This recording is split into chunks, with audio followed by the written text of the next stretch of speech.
on these companies relative to each other.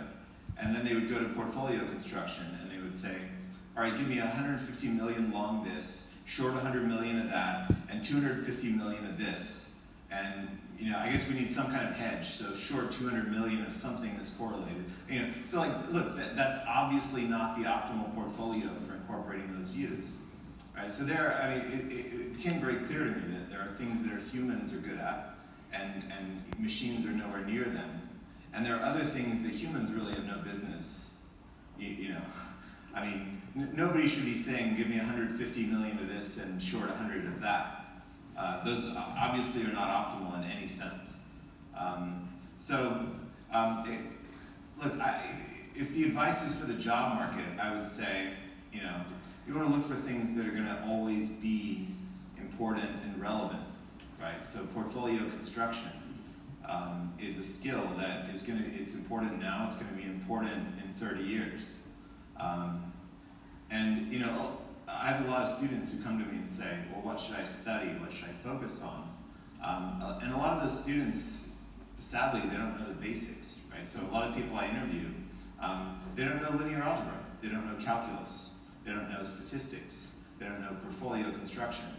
So, look, these are things that were important 30 years ago, they're important now, they will be important in 30 years.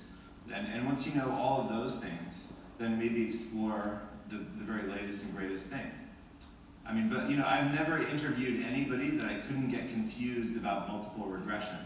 So, I really think that you should absolutely understand absolutely everything there is to know about multiple regression before you go and study some much more fancier or complicated nonlinear regression.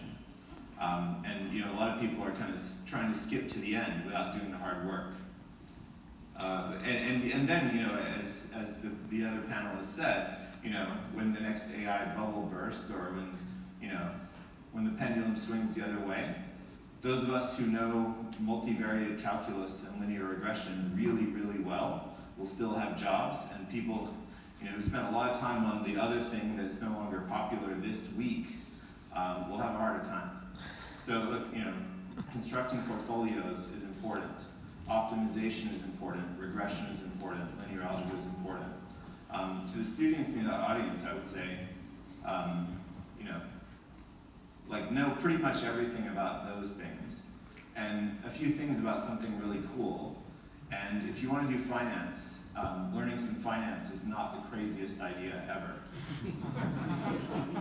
Well put. So as far as